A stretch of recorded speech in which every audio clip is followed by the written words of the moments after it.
Hello students, मैं दीक्षित गुप्ता स्वागत करता हूं आप सभी का ईसीजी के ऑफिशियल यूट्यूब चैनल पे।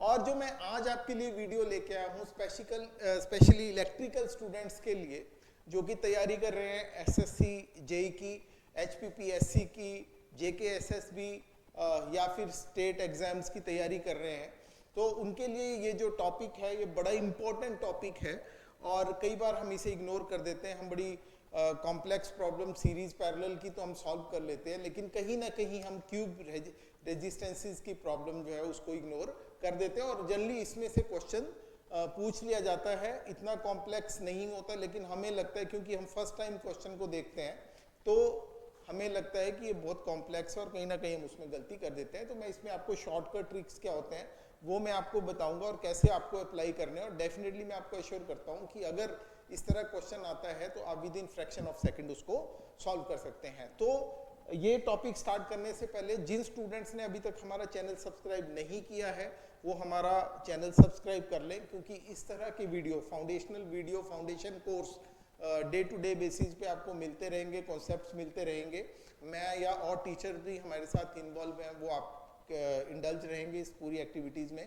तो गाइज हम बात करते हैं क्यूब रेजिस्टेंस प्रॉब्लम्स के बारे में, जो कि डिफरेंट स्टेट एग्जाम्स में और एसएससी में पूछा जाता है। तो इस तरह की आपकी प्रॉब्लम रहती है बेसिकली।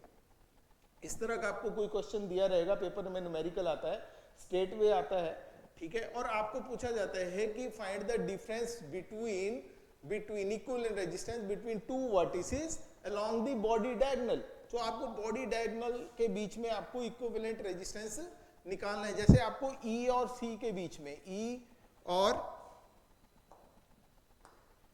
C के बीच में ये वाला पाथ जो है अगर हम मानते हैं तो E और C के बीच में आपको इक्विवेलेंट रेजिस्टेंस निकालना है, ठीक है। या फिर आपको G और A के बीच में इक्विवेलेंट रेजिस्टेंस पूछा जाता है, वो आपको निकालने के लिए पूछा जा सकता है। तो अब गाइस हम इसमें कैसे करेंगे, तो एक तो हमारा स्ट्रेट वे इसमें हम लोग कर सकते हैं कि R equivalent will B 5/6 into R। ये स्ट्रेट वे है, बिल्कुल शॉर्टकट है, तो आप अगर ये अप्लाई करते हो, लेकिन इसके लिए एक कंडीशन है कि your circuit should be symmetrical.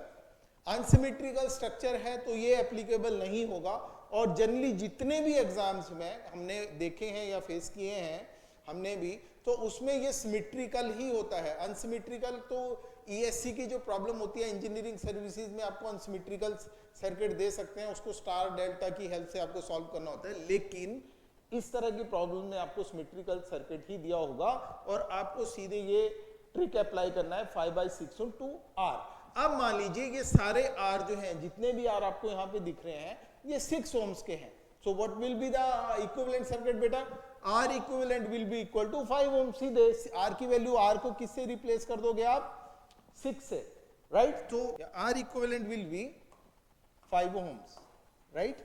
So direct way, अगर आपका ये जो है R है वो अगर 12 ohms है तो it will be R equivalent will B 10 ohms। So that's how you can proceed. अब हम बात करते हैं, मान लीजिए मुझे इक्विवेलेंट सर्किट, इक्विवेलेंट रेजिस्टेंस निकालना है E और C के बीच में। अब आप बोलोगे कि सर अगर ये ऐसे ना करना हो, इसका डिटेल्ड कॉन्सेप्ट क्या है?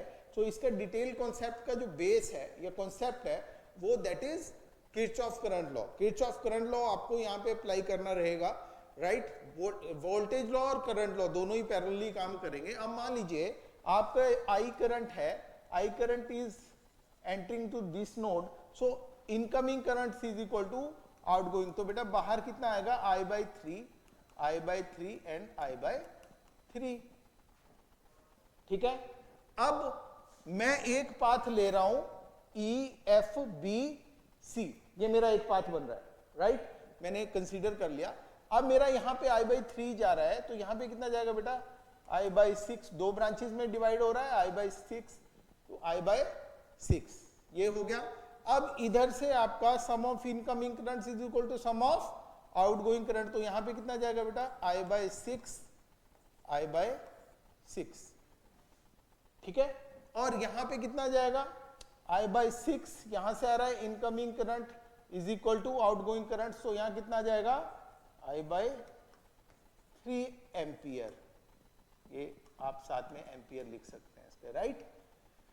अब हमें क्या करना है कि अब क्योंकि हमने ये जो पाथ लिया है VEC will be equal to ये VEC, so that will be equal to VEF plus VFB plus VBC।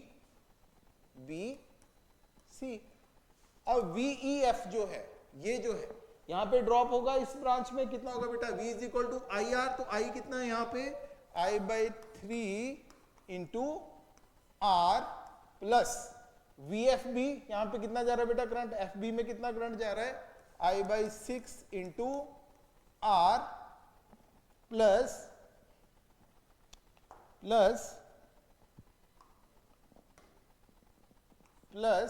VBC में कितना होगा बेटा I/3 इंटू R, राइट। अब now this will be equal to, अब कितना हो जाएगा ये, अगर मैं 6 इसका एलसीएम ले लूं तो 2I plus I plus 2I, इसको मैं R को बाहर ले लेता हूं, तो ये आपका कितना आ जाएगा 5I/6 into R is equal to VEC। So VEC ये नेक्स्ट स्टेप है आपका, upon I will be equal to 5/6 into R। V क्या होता है बेटा, ये R इक्विवेलेंट होता है, तो आप देखो यहां से 5/6 इंटू R इसका आ गया, राइट।